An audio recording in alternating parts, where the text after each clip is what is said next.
Good morning. आप सभी का स्वागत हमारे एसआर के कोचिंग में। और एक क्वेश्चन शुरू करने से पहले, मन में है माया, मन में है माया, छोटी सी है काया। मन में है माया, छोटी सी है काया, कुछ बड़ा करने का, कुछ बड़ा करने का तुम पर जुनून है छाया। इसी के साथ एक्सरसाइज 3.3 से क्वेश्चन नंबर 3 का लास्ट पार्ट, जो कि 6 पार्ट है, वो सॉल्व करने वाले हम लोग हैं। ठीक है, और बढ़िया क्वेश्चन है, और वो क्वेश्चन आयु से रिलेटेड है। तो वो क्वेश्चन क्या है, पहले इसको इरेज करें। ठीक है, और फिर हम आपको बताएं। वो क्वेश्चन जबरदस्त होने वाला है, और बोर्ड के लिए बहुत इंपॉर्टेंट भी वो क्वेश्चन होने वाला है। तो आप सभी से यही कहना है, अच्छे से क्वेश्चन समझें और उसका रिवीजन करें। जितना ज़्यादा आप रिवीजन लगाएंगे उतना ज़्यादा आपको उस चीज़ समझ में आएगी, वो चीज़ वजूद में आपके आएगी। ठीक है, किसी ने कहा है कि practice makes a man perfect, ये गलत नहीं कहा है। तो इसलिए प्रैक्टिस करते रहें ताकि आपकी तैयारी अच्छे से अच्छी होती रहे। तो क्वेश्चन ये है कि 5 वर्ष बाद जैकब की आयु, 5 वर्ष बाद जैकब की आयु उसके पुत्र की आयु से 3 गुनी हो जाएगी। कब? 5 वर्ष के बाद। एक पिताजी हैं जिनका नाम वो है जैकब की आयु उसके, हाँ जैकब है, पिताजी का नाम जैकब है, उसके पुत्र का नाम नहीं दिया हालांकि, लेकिन पुत्र कहा गया। और 5 वर्ष, क्वेश्चन में कहा गया 5 वर्ष बाद जैकब की आयु उसके पुत्र की आयु से 3 गुनी हो जाएगी। 5 वर्ष के बाद, ठीक, जैकब की आयु जो है उसके पुत्र की 3 गुनी, कितना कहा गया? 3 गुनी कहा गया, 3 गुनी हो जाएगी। ठीक, आगे क्वेश्चन में कहा गया कि 5 वर्ष पहले, अब पहले की बात कही गई पूर्व की, तो कहा गया 5 वर्ष पूर्व जैकब की आयु उसके पुत्र की आयु की 7 गुनी थी। मतलब 5 वर्ष पहले जो जैकब की आयु थी वो उसकी पुत्र की कितनी थी? 7 गुनी ज्यादा थी। पुत्र की आयु से 7 गुनी। आगे क्वेश्चन में कहा गया उनकी वर्तमान आयु क्या है, मतलब उनकी जैकब की और जैकब के पुत्र की वर्तमान आयु क्या है, ये क्वेश्चन में आपको बताना है। ठीक है, तो क्या है, ऐसे तो पता ही नहीं भैया हमको। ठीक है, क्या करना पड़ेगा? मानना पड़ेगा। जितने भी क्वेश्चन है सबसे पहले काम यही होगा। तो सबसे पहले क्वेश्चन में हम क्या करेंगे? मान लेंगे। और क्या मानेंगे? देखो यहाँ माना, क्वेश्चन नंबर 3 का, और ये पार्ट है लास्ट वाला, लास्ट पार्ट, छठा पार्ट। माना जैकब की वर्तमान आयु x वर्ष। तो जैकब की हमने आयु मान लिया कि वो कितने का है? x वर्ष का है। उसके बाद उसका जो पुत्र है उसकी भी मानना पड़ेगी, पुत्र की वर्तमान आयु बराबर 22 वर्ष। ठीक बेटा, तो हमने दोनों की आयु मान लिया है। क्वेश्चन में कहा गया था कि पहली स्थिति में कहा गया था 5 वर्ष बाद।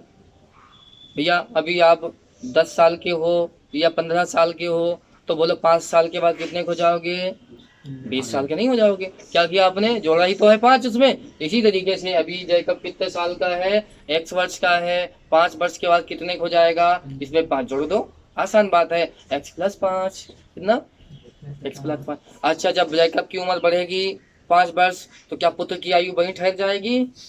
वो भी तो बढ़ेगा। अगर बोलो पुत्र की आयु 22 वर्ष है, तो बोलो पुत्र कितना हो जाएगा? 22 प्लस 5, कितना हो जाएगा? 22 प्लस 5।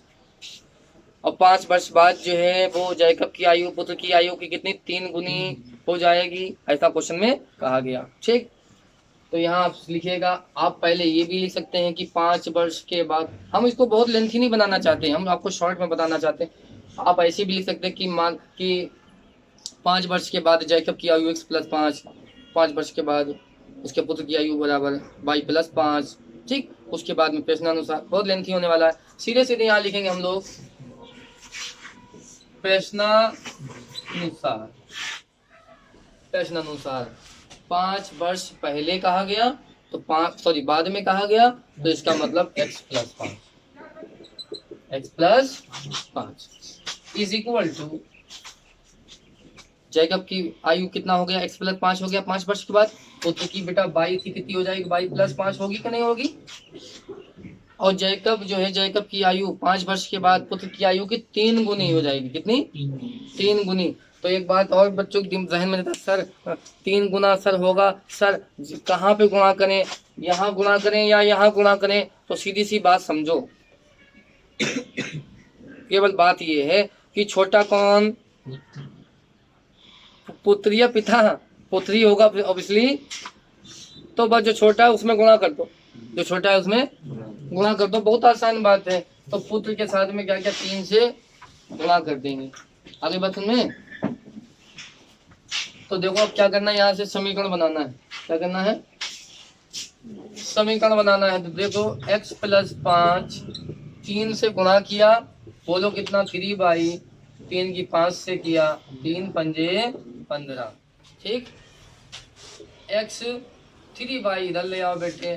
तो 3/, माइनस का होगा, बोलो नहीं होगा पंक्षांतर में। और 15 जहाँ तो वही है, यहाँ से 5 आप यहाँ ले आए इस तरफ। गिनतियाँ एक तरफ की और चर पद जो थे वो आपने एक तरफ किए। तो 5 इधर आएगा, बोलो कैसा होगा, माइनस का होगा कि नहीं। तो x माइनस 3/, और 15 में से 5 घटा दो, बोलो कितना 10। Equation number first. ठीक है, यहाँ तक समझ में आया होगा। अब आगे क्वेश्चन में बेटा कहा गया कि 5 वर्ष पूर्व, क्या कहा गया, 5 वर्ष पूर्व। तो अब यहाँ पे आप ये लिखेंगे कि पुनः प्रश्नानुसार। अब आप यहाँ पे लिख सकते कि 5 वर्ष पूर्व जैकब की आयु x माइनस 5, फिर पुत्र की आयु y माइनस 5। नहीं जरूर लिखने की ये सब चीजें, ठीक है। तो सीधे सीधे लिखें, पुनः प्रश्नानुसार जैकब की आयु 5 वर्ष पूर्व क्या होगी, x माइनस 5। पूर्व का मतलब अभी आप अभी जैकब जो है वो मान लीजिए आप 30 साल का है, तो 5 वर्ष पूर्व कितने का रहा होगा, 25 का रहा होगा भाई। 5 घटा दीजिएगा, वही पुत्र का हाल होगा। अगर वो 15 का है तो 10 का होगा। तो सीधी सी बात है। तो यहाँ से हो गया x minus 5 is equal to Y minus 5। और अभी हमने कहा जो छोटा होगा उसमें गुणा करेंगे। यहाँ इसको इसमें कहा गया 7 गुना, कितना कहा गया 7, तो 7 से इसमें गुणा हो गया। ठीक, तो x minus 5 is equal to 7 से गुणा कीजिए ब्रैकेट के अंदर। तो पहले y पड़ेगा, y से मुलाकात कराओ 7 की। तो जब 7 की 22 से मुलाकात करा दी तो कितना हो गया, 7/22 हो गया। और 7 की जब 5 से करा दी तो 35 हो गया। मेरा मतलब गुणा कर रहे हैं, ठीक है। 7 की 22 से किया 7/22, 7 की 5 से किया बेटा 7 पंजे 35। ठीक, अब क्या करना है, जो चर पद है वो एक तरफ और जो न्यूमेरिक वैल्यू है, गिनतियां हैं, उनको एक तरफ करना है। तो हमने क्या किया, 7/22 को इधर ले आए, तो माइनस का हो गया 7/22 बराबर में 35 माइनस का था। और 5 भी माइनस का इधर लेके आएंगे तो वे प्लस का होगा कि नहीं होगा, हो गया प्लस का। अब भैया फिर क्या करना है, पता ही है आपको, घटाना पिटाना रहेगा आपको। तो माइनस में से माइनस 35 है ना, और 5 प्लस का है तो घटाइएगा। तो बोलो कौन बचेगा, 30 बचेगा। और भैया 30 कैसा, माइनस का। बड़ी संख्या के साथ में जो चिन्ह रहता है वो आता है, तो बड़ी संख्या के साथ चिन्ह माइनस का, इसलिए माइनस आया। समीकरण नंबर 2 आपको प्राप्त हो गया। ठीक, अभी क्या करना है, वही चीज़ हम जो पढ़ाते चले आ रहे हैं, विलोपन विधि ही लगाएंगे हम लोग। तो यहाँ लिख देंगे समीकरण 1, 2 में विलोपन विधि को हल करने पर, क्या लिखेंगे, समीकरण 1 व 2 को विलोपन विधि से हल करने पर। ठीक, तो यहाँ पे लिखेंगे समीकरण 1 व 2 को विलोपन विधि से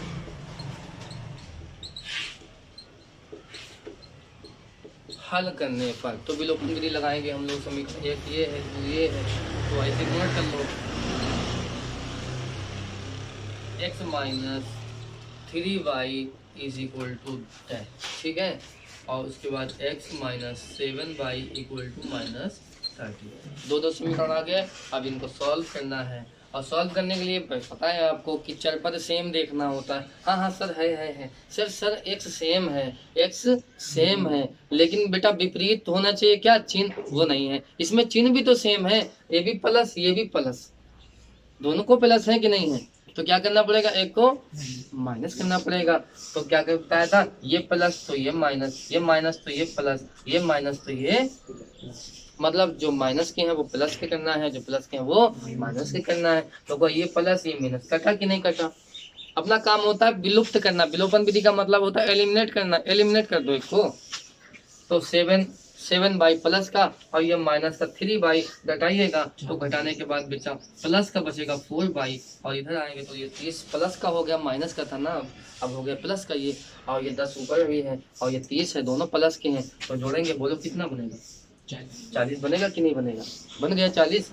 यहाँ से आप बाई निकालना चाहते हो तो बाई आराम से निकाल सकते हो, 40/4, 4 एकम 4 और 4 दशावन 40। तो बोलो बाई कितना आ गया आपके पास में, बाई आपको मिल गया 10। ठीक है, बाकी क्या लिखना है बाद में लिख देंगे लास्ट में। पुत्र की आयु मानी थी हमने, बाई आ गया, पुत्र है आपका 10 साल का है, उसकी जो प्रेजेंट में आयु है वो 10 वर्ष का है वो। ठीक है, कितना है 10 है। आगे दो क्वेश्चन क्या है, तो यहाँ पे लिखेंगे ये जो बाई का मान आया है, बाई का मान समीकरण 1 में रखने पर, सर आप एक ही रखते हो, बाई का मान समीकरण 1 में रखने पर, ठीक, हम एक ही रखेंगे, तुम कुछ भी कर लो, ठीक है, तुम कुछ भी कम रखेंगे, एक ही तुम्हें रखना हो रखो, हम एक ही रखेंगे।